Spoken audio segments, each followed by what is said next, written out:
ia e toi o whalofa ma whatalofa atu le aina pele whatuatua nei Taeao malo le soifo muia malo fuai lau maua le alofa ma le anga leo tātou tāpau sili lang leo wa tātou to ai tau nu mai ma wa losu mariwa minute te le tu lai sfulu nei Taeao fou aso losu maltasi ma sina lona lua nei tau sanga Februari lua fe losu malima fa ma lor fo lau fa ma fo ile on sai 𝚗𝚑𝚑𝚡𝗏𝚑𝚜 o lo to fenga yai ia fatalo fatu nei Taeao si o tato ai pele lau to 𝚗𝚑𝚑𝚑𝚑 Malu Taeao Faaleagaga ia sai foi vai ainga mai tau mafa o Taeao te tas mas foi o le mapu mai o si o tato ainga i vai ainga o nei Taeao ia ila to foi no seu 𝚗𝚑𝚑𝚑𝚑 o nei aso ia le wanga ia tu tato Malu Taeao Faaleagaga ia wa foi Malu longa o nei Taeao fatalo fatu ai fe o le tala lei Yau whalu penga le tua i so se maotamu so se lawa tainane le tapu a inga tua asina sina si o tātou watunu i ta mamtina ma tua ma lo le soifua muia i le whangaloina le whatalofa ma whatulima fo i tātou sponsors o lo whapenao na langolano ina tātou misiona pe on tātou iei tātou major sponsor le UP Group Money Transfer tātou i o lo wanga le leima langolano ina tātou au nanga whapea fo i tātou Ministry of Reconciliation for Everyone o kalame o le leinga mo tangata uma whapea fo i tātou Serve with Love Catering sunga le kule mawhatua whapea fo i tātou Prince of Peace AOG takanini sunga le whawhengai ngai ati lau lei mawhatua ia wailoa whawtai lango whawtai fo i tatalu mas fo i tātou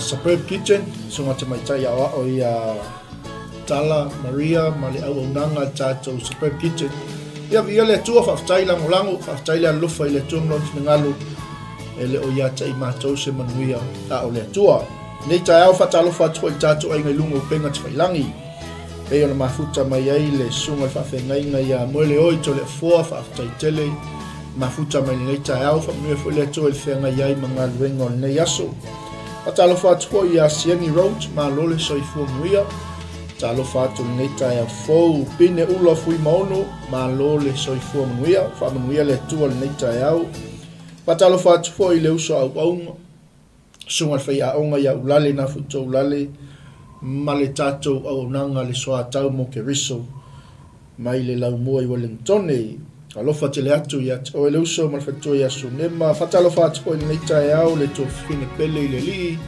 ana tongia all the way from Laulii American Samoa ia le tō nei Taeao ma alofa aftai le mafuta mai ia la uo sunga ia J. Jimmy Brown Williamu mafuta mai Samoa ma tato unanga i Samoa ia le tua ma alofo le onusai le tō mlona whina ngalu Patalo fatu nei Taeao le sunga le lia wao ia 𝚗𝚑𝚑𝚑𝚑 ma le faltua fatalo fatu sini Australia ma lo le soifo muia Matthew 𝚑𝚑𝚑𝚑 le autuli whaftai le mafuta mai ana tongia whaftai ia whapea foi le tofine ia fui lima pisone ma le tātou au nanga le Serve with Love Catering whapea lo te whaafonga mai nei Taeao o lo ea lalai au kilangi nei e mai se lava le self ia o lo avanoa tau tuam lau nanga tātou Serve with Love ia wale funga tau mafa si o tātou watunu ai mai se foi o so se wha moe moe e ala i maliu wha poiponga aso whanau o le alawa le wha moe moe ia wha afsota i ane le tamaita i pule nawa i lunga o le tātou nanga ia fui lima pisone ma le sunga le li pule i aluka mo le tātou au nanga le Serve with Love ia le sa moli mawina au na le tua tātou wha moe moe le masina lente anei matango fiele au nanga wha malia loto ia ua le tautoina si o tātou watunu whaftai whatalofa atuho i le ia Eileen Vencini Skellen whaftai le mafuta mai whamunia le tua le nei Taeao vao mai awa kaiso whaftai le mafuta mai ia whapea fo i si o to whine le la le leo matone pua le mamai anga le anga lofa whaftai le mafuta mai lalo vi lome le tonga whaftai whamanuia le tua Atalofa atu i leu soa au na ke rupi ya feta matalasi tail mafuta mai le Taeao i le tua ia fa pe foi leu soa au na sunga fa fe ngai ngai ya manai ma fai ma lo skelen af tail le mafuta mai le Taeao John fa nati af tail mafuta mai ka mngia le tua le fe ngai ai manga luenga o le ne yaso Salo Paulea ia se uso ia sunia mapulsua talofa atu Melbourne Australia le Taeao malo se fo mngia ia lele moliniu pouli haftai ia tofine ia Julie o pelonge i ia leli taf tunufai timani i ia leli ia salo wa o malisi la sunga ka ia maniso ila to wole ma wa tulwa ai le Taeao ia ele o lilo o silfanga le tu fa mo le to ilo mafuta mal le Taeao al Taeao nei ia o lo ma fa tasi atu male le usa ona sunga ia kar tala mai vao sua sunga le ia wao ia pape foi sunga ia kar o ia o lo ngafa male unanga tato manai podcasting network ia wa foi tau joina mai o finangalo le tu le west ia i au kilangi nei ia o lo ngalulu e male tele o au pauna le tu le west ia wa lava le folofolaina o le finagalo le tua fatalofa atu ai lausuga kalani Taeao malo so i fuamuia ia se isaunoa ia lausuga i le lia a'o ia po lausuga foi le CEO o le tatou manai ia o mai mo fa'afofoga mai si o tatou atunuu ia afetai mo le lausuga fa'apegega pasta mai ia fatalofa atu le Taeao le suafu manumalo o tatou isikiriso fa'afetai le tua o tatou filoa'i ia te masalo te mo le wau apia i runga le lopo kiko tini ia whaftai mule avanua mata wofi amno whaau salise manatu le au ia whaftai le tu mo le avanua whai ia ola i ngoa o kahal tala mai wau sua ia ola i ngoi lalo di Jerusalem foi ni Jerusalem City Church i ngai Henderson ia Pastai fo ile tua ni yasu. Yo sau ni Taeao asiasu mai ia. Mamba wale ava no o kalame le spiritual breakfast. Ia le tu. Ma lo pastai la suma kar pastai fo mo fa no ino lo taimi. Tu sa fo io ni se fo fanga le yasu. Ia le la wo e fa mo lo mai ia wale. Wala awa foi ia su mai ma tala mai au. E wa fose mo le mau nei Taeao tusa ma le wala wina e maise o le visiona le tua le tatou manai podcasting network pe ona au na i le tua i le nai tu le nei fo ia tunu haftai le ua fa fonga sa mo e maise o le tatou ainga o le fatuatua ia le fo wa sila mai tatou ainga ia o le sunga ia ka ia o lo au na i le New Jerusalem community church i Henderson ia e maise o tatou au nanga manai ia o la tau ia lo ngā lue me le west ia wale finangalo le tua malo foi whaaftai lau sunga kar tau whamamau e maise foi o whaatou whalainga mai le tua ia walawa le whaalau tele ina o le malo le li o finangalo le tua ina ia tele ma tele ni anganga i whaamano sia ma manu malo ina mo le tua mlon finangalo e tal tonunga ia o le tatou anga i tatou Malu Taeao nei vaenga o le Taeao ia ele i to muli atu ko inisio so tatou ainga lewa mapu mai malolonga le Taeao pe o le sa tala no lava nei va yaso ile mtaupu le o le fefe o le fefe mfai ona whaato ila loina ai manatu malangono tangata au na ile li ona o mea e tutupu tatou savalinga e maise o mea e o mai tatou savalinga e le mawhai ai ona ausia e tatou le mea o lo finangalo i ai le atua ma le polo misia le atua ua umon whaata oto mo i tatou a e mawhai la ona le ausia e le kerisiano ona o le mea lava leo le fefi lau sunga le e whaato ila loina ai le tangata whaato atua ia ma le mawhai ai ona ausia le porkalame ua umon whaata oto e le tua mo tatou umalawa Ia pela le sa tatu whaasoa mai nei vai aso sa o lawa I tangata o Paulo o ai tangata I tono tuspa ia a. Sa whaasoa ai tatu Malu Taeao na o lawa I tangata o Paulo na matua I sola lava me a Saulo o na o le tuli lo Saulo I whasioti a te ia. Ia le ana iai ia waenga sa so soani a toi tatu po kalami. O so se whawhitauli po so se tūlanga peilan ta upule o tato iai tūlanga o le fefe po le popole po le atua tuwali. E iai lava ia le solution e iai le tali wa umona ta pena e le atua. E whaato I lalo ina ai mea nei. Vi ia le ia aso nafi le sa tatu talanoa na ofo I lava le tangata o mose. Na ia matua I to I lalo lava ono le fefe fo I matau au ina whai ai maalu whanga mai e whaapea toa I le atua. Le atua o te le iloa tautala, le atua o te le anga vaa I le mea le atua o te le mawhaia, o te le iloa tu I lumo wharau. Ia entali a le atua, pe on tatou whaasoa le asoa nafi. Ia nei la aso, leo lea tau alunga le tatou whaasoa lea I tatou autu lea I le fefe, po le fia, I le whaapretania. Lea lawa iei ia nai tusi o mon whiwhilia mo I tatou nei Taeao. O le tusi mo lau salama o lusu matolu whai upai whaa. Ona o le nau ta inga lava o le Malu Taeao Faaleagaga lau sunga le auka le masi fwoi whafunga mesi o tatou ai. Le anga e tatou te ala mai aso lava. E whaafeilo ia tatou e le mea ni o le fefe.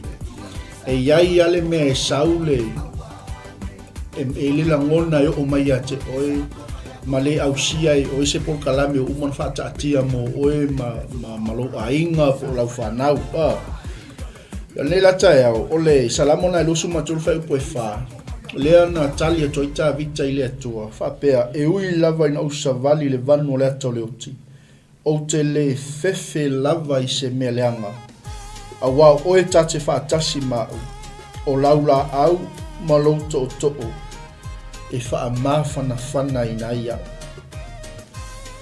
O le ainga mua la whai ona maua I se whala ai au mai tātou Taeao nei si o tātou ainga whafonga mai nei Taeao.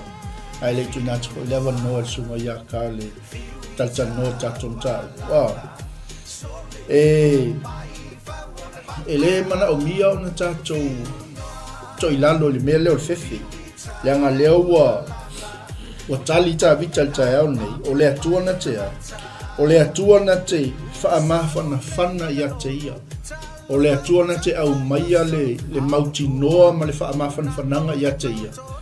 Pe a whai tātou te le fefe. We do not need to fear because God is with us and God brings us comfort. Ia, nei lawa soifuanga tātou te iai, we know God. We always say God is with us. Ai a oloi na tutupu whawhitauli ma puapua ngā I tātou savalino. Ia o na ngalo atoa lea o lo iai lea tua whaatasi mai tātou. O lea tua fwoi na te whaamawhanwhanaina I tātou. O lono winga e le tatauna whaato I laloina I tātou I fefe. Ia peo se o vaenga mua mona ka lewa au mai e tā vita mo I tātou. E ui lava ina o savali le vanu lea to leoti. O te le fefe se mea leanga. Ai sea, kai mai tā vita. Au wā o oi owa, tā te whaatasma, o laula au, ma lauto o tō, e whaamawhana whana I nai ia. Malangang whaloa, lau sunga I tātou au tūle wa iai ni Taeao. Ia, tai mo leanga noa. Ia, ata tala noa mena le fefe ia. Ia singa whai kāni mena le fefe. Amen. Mena le fefe, tau fifi mai a pokalami a le tua. Ali. Kele foi whawhika uli whika leo langa I tō tiu iei. Ake vai tusi a kopo. Tau mo wawhai po lofa mai e manatu fia. Me whapalangi kausero pio choi. Pea e ui whawhika uli le o langa le tau tiu iei. There's many kind of trials that we go through. Ai o manatu mai a kofa mai e manatu I le bot. Ya kakalo bole lo. Ia. Mo ingo le o fia mai le tua I le mawai. Moni la. doesn't matter what situation you go through. I said, I pay a million. If I'm more Tabita, the fat muffin for the Lango one. Yeah. No, but that's why, Tabita. Yeah. That's a fair, a cook boy came. You're for a game with Kaya. Long for young men, I found Pablo Moyle, Troy. The Malama, Yeah. But Malu, yeah, but you saw Passion, the 50. They don't know. Ia tua. Malu whaftaila sunga le lia au ka moni mwha maun ia. A oina o le alfasa mo le consider o lo manatu o le oli o le mea i le mwhaina ve sea mai a te oi. O le ala le te leo le whawhitau li ma le te leo o le mea leo o lua whawsanga i po le mea leo wanga i mai a te oi. A o nei a te i tātou le oli pa ia o le atua. Wanga whai mai, consider it pure joy. E le aima se mea mawhai o na whaatoi laloina i tātou. E ho, po le ale onga, o le ale matui ma le whainga tā. Ai a te i tātou le oli pa ia leo le atua. E mawhai ona e pese i le lei o le atua le taimi o whawhitau, li ma taimi o pupuanga. E mawhai ona e tū le upo le atua, ma wha manatu le upo le atua. E mawhai e on tātou a, whaatoi laloina le whewhi, peila o le, vaenga le sa tātou iai. Wai loe tāwita, o lo o iai le atua whaatasi mai ia, o le atua foi, o lo o wha mawhana ia te ia. So we do not need to fear, because God is with us and God brings us comfort. Le atua lo iai whaatasi mai tātou. O le atua foi na te wha mawhana i tātou. O le lesi vaenga le i ka le la tā me iai. O le salamo na whasu mo le ono, whai petasi ma le luo. Na whai mai, God is our refuge and strength when we are in fearful situations. He gives us comfort and confidence. Lono winga le whai me tala salamo, o le atua o i o tātou suluwhainga, o i o tātou malosianga. A o la teimi e o mai ai ia tūlanga fo le matua i o mai ai le whewhe ma le atua tu wale ia te tātou. Ona au mai le atua ia te tātou le wha mautino anga. Ma le wha mawhanawhananga e peon whai me tāwita sa ramo luasu maltō. Mai la i o le whaitauina, o le atua, o lo tātou malu ia ma lo tātou malosi. E whai o ia mawhesoa soani sili I puapuanga. O le mea lea tātou te le whewhe ai. Pe a wha li wina le lalolangi. Ma lulu wina maunga I to tonu o le sangi. Lea lau whatu sa ina e tāwita I fuafuanga le atua. Le matautia o le atua. Ma ngeka mai mea kako te wha whewhe. Lua loa so anu tamaloa. So solo lo a kolo le kula le reply mai le tina le a inga so solo mi ele ali fe metavita o i ol tatou malu malo tatou malosi e fai o ia ma fe soani I puapuanga o le mele tatou te le fe ai pe a fa ali wina la lange le tu malulu inga maunga I totonu o sambia malanga falalo o songa opa Tai mo le mo ya te masalo fai assim le ka le ai al pawan o fa la kolang mai le ia amen le ya si me siria ia pe fa la kolang tabita fa la kolang mai le tonu wa fa fika o no fe karo I whaalang mai le tua kemi wala wala mai silia kun manatu le tua tatu manatu. Yeah. Because our mind is always limited. Yeah. All le tua le tatu o na. There is an unlimited God that we serve. Yeah. Yeah. Pesiga whamalo sia kunga sia soso aku ka upunita ya. Wa ia short and sweet straight to the point. Mon Malu ka. Kai mo never know. Ia vi ia le di. Ia na salamo na fasu mo leono fai potasi malelua. God is our refuge and strength. When we are in fearful situations, He gives us comfort and confidence. Ase meo lo fafsanga ili yasu. Ase meo fafefefe ai o ili yasu. Ia ma se foi le wanga atu le nei weekend. Le fe me tala le fionga le atua. O ia o tatou malo tatou malosi. E fai o ia ma feso soani sili poponga. O le mea lea tatou te le fefefe ai. Ia le li. Ia vaenga mulmuli le ia I. Tatou te maua I le lua no fai ngā tupu e lua spulu. Ia lon fai upu e iwa. Mai, we can cry out to God with our fear, knowing that He has the power to hear and save us.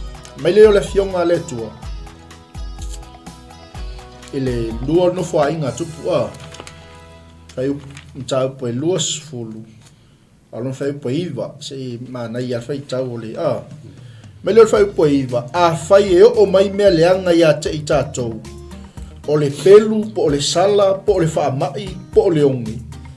Ma mātou tutu I luma o le nei whali, a toa mau luma, a wā o iai lo suafa I le nei whali. Ma mātou wala au atu ia te oi lo mātou popo ngā, o na e whaafofonga mai ai lea, ma whaaola mai. Amen. Lono winga o le fe au le au mai I mo tatou o mai fefe wala au I le atua. Cry out to God.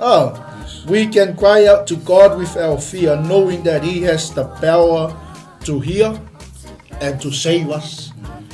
Tatou wala au la ma le talitonu ma le mautino o lo ia te ia le mana e na te whaafonga ina lau alanga lo leo lau vi inga o lau pese o lau tangi mai a whaaola ina I tātou pale ngā whaala loka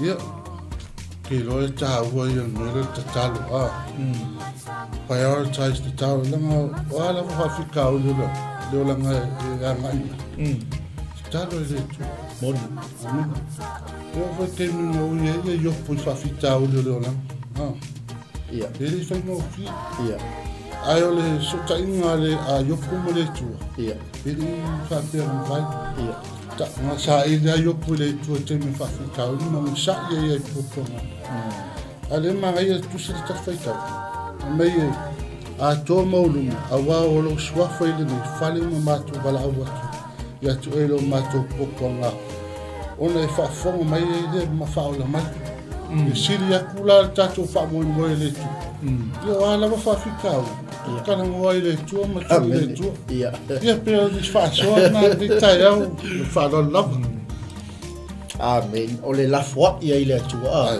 o le pasi ia I le atua aua le pea le laka pifa petani aua ke limau aua ke mau polo ke la vea sau o whawhitau pasi I le atua wala au I le atua aisea o lo ia te ia le mana na te whaafonga ina tātou alanga ma le mana na te whaola ina I tātou me leo vaenga muli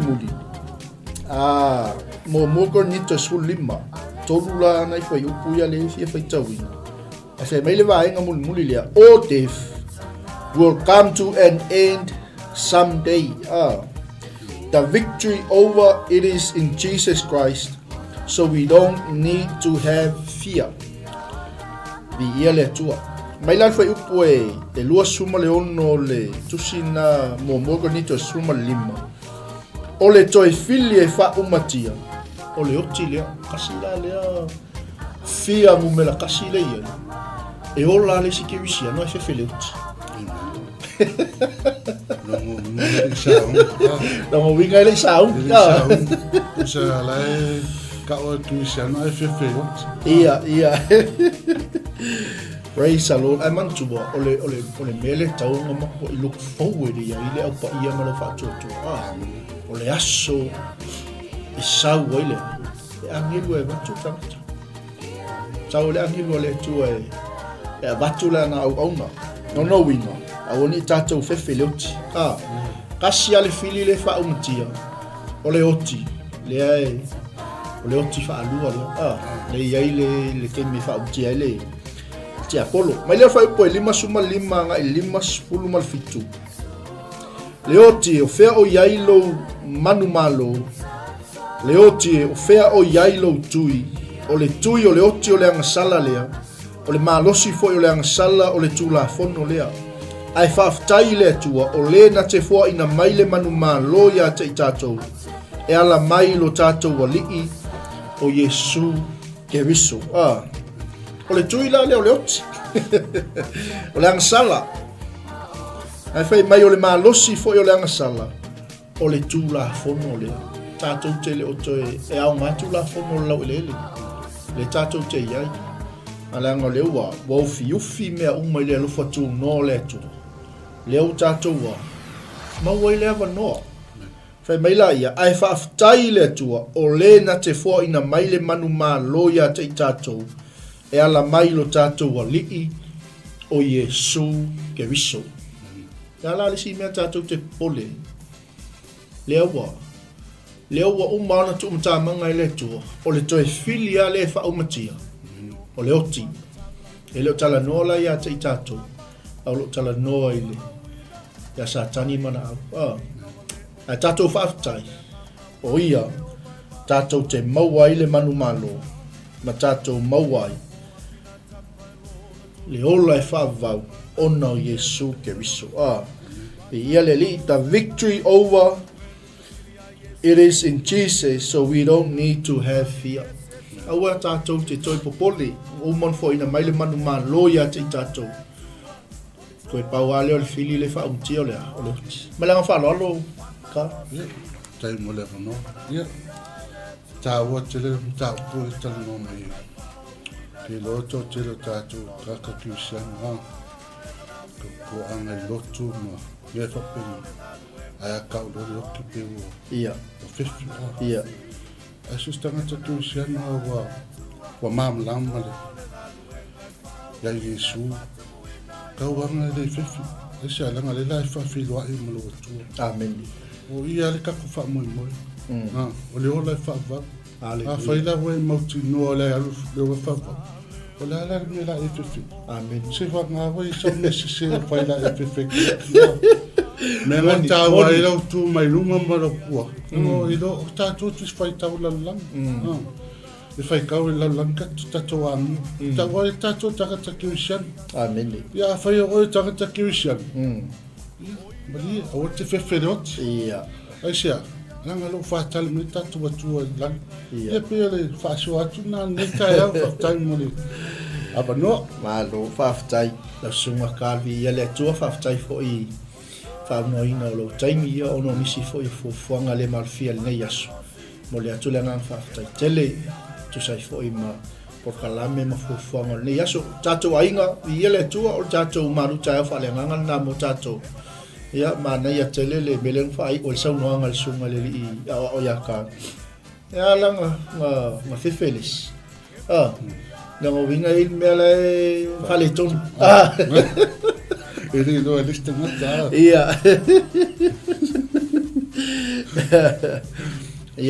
ia le tua o tato malu ta fa le ngangal na mo le tele atu fa tele tato ainga manu tele ina tu te mafai wal nei aso tale tu la sul malua o tato ai mai no mamau le ala pe ona fa tu la ina e mas foi ni so tato pokala men nei vai ngole fiafi ia fa monia tele le tua tato tu fla ila foi vai aso mo le lo fa malanga le o le tua la foi se upu stala o le longo malie lo fa fonga sa mo ia matua tu nale o nanga Global Kingdom TV mai ata nei man sunga le ia o ya ka matia lofa tele mo o tau e mo tem nei soi fua mai manuia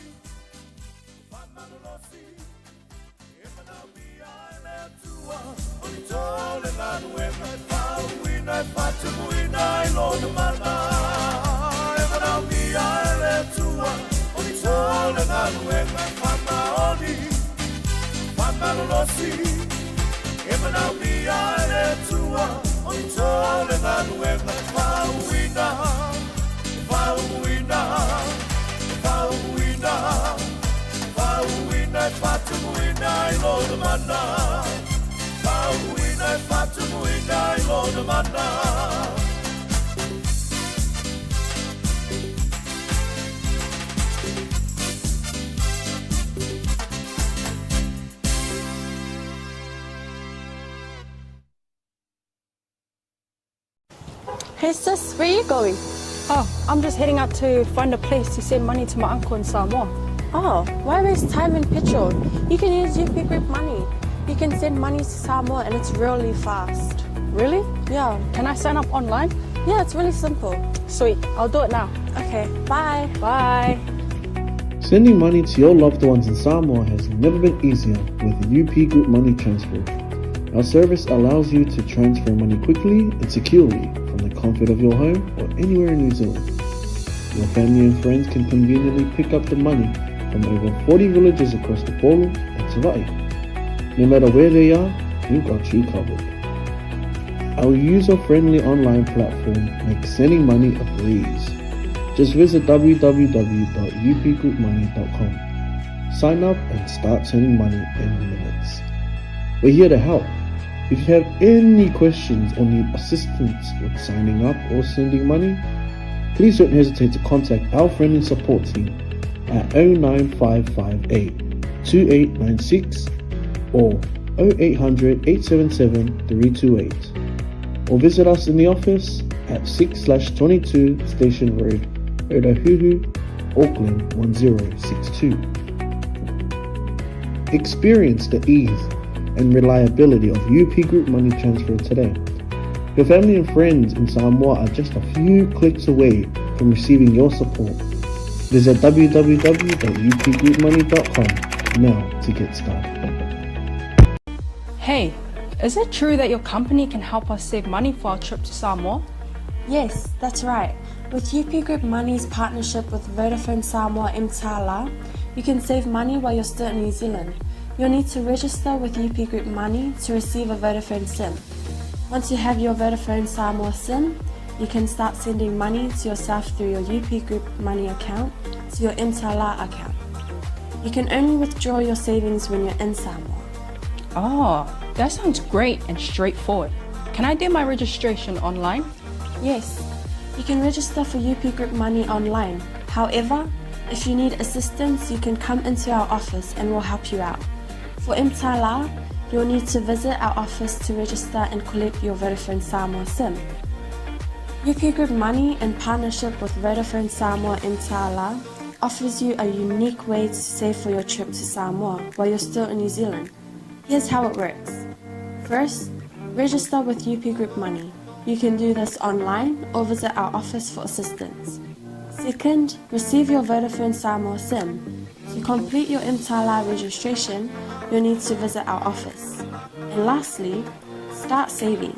Use your UP Group Money account to send money to your 𝚘𝚘𝚢𝚘 account.